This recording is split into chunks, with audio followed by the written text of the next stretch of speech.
வணக்கம். ஆகாஷ்வாணி புதுச்சேரி செய்திச் சுருக்கம் வாசிப்பவர் கனிமொழி கலியபெருமாள். பிரதமர் திரு நரேந்திர மோடி மற்றும் உள்துறை அமைச்சர் அமித்ஷா தமிழகத்தில் நடைபெறும் சட்டசபை தேர்தலிலும் மேற்கு வங்கத்தில் நடைபெறும் முதல்கட்ட வாக்குப்பதிவிலும் மக்கள் உற்சாகமாக பங்கேற்க வேண்டும் என்று கோரிக்கை விடுத்துள்ளனர். சமூக ஊடக பதிவு ஒன்றில் இரு மாநிலங்களிலும் உள்ள இளம் வாக்காளர்கள் மற்றும் பெண்கள் அதிக எண்ணிக்கையில் வாக்களிக்க வேண்டும் என்று பிரதமர் திரு நரேந்திர மோடி சிறப்பு வேண்டுகோள் விடுத்துள்ளார். ஜனநாயகத்தின் இந்த புனிதமான கடமையில் அனைத்து வாக்காளர்களும் ஆர்வத்துடன் பங்கேற்க வேண்டும் என்று அவர் தெரிவித்தார்.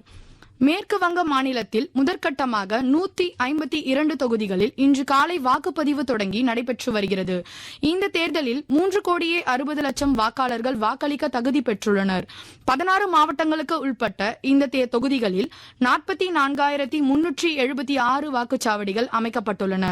தேர்தலை சுமூகமாகவும் அமைதியாகவும் நடத்துவதற்கான அனைத்து ஏற்பாடுகளும் செய்யப்பட்டுள்ளதாக அதிகாரிகள் தெரிவித்துள்ளனர்.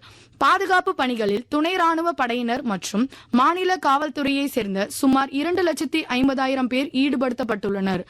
மேற்கு தொடர்ச்சி மலை மாவட்டங்கள், டெல்டா மாவட்டங்கள் மற்றும் தென் தமிழ்நாட்டின் ஒரு சில பகுதிகளில் இன்று மழை பெய்யக்கூடும் என்று சென்னை வானிலை ஆய்வு மையம் தெரிவித்துள்ளது. மேலும் மாநிலத்தின் உள்பகுதி மாவட்டங்களில் கோடை வெயிலின் தாக்கம் அடுத்த 4 நாட்களுக்கு 2 முதல் 3 டிகிரி செல்சியஸ் வரை அதிகரித்து காணப்படும் என்று வானிலை ஆய்வு மையம் தெரிவித்துள்ளது. ஜோஹானஸ்பர்கில் நடந்த 3வது மகளிர் T20 கிரிக்கெட் போட்டியில் தென்னாப்பிரிக்கா அணி 9 விக்கெட் வித்தியாசத்தில் இந்தியாவை வீழ்த்தியது. IPL T20 கிரிக்கெட் தொடரில் சென்னை அணி இன்று மும்பை அணியை எதிர்கொள்கிறது. மும்பையில் நடைபெறும் இப்போட்டி இன்று இரவு 7:30 மணிக்கு தொடங்குகிறது. மேலும் நேற்று நடைபெற்ற T20 கிரிக்கெட் போட்டியில் ராஜஸ்தான் அணி 40 ரன்கள் வித்தியாசத்தில் லக்னோ அணியை வீழ்த்தியது.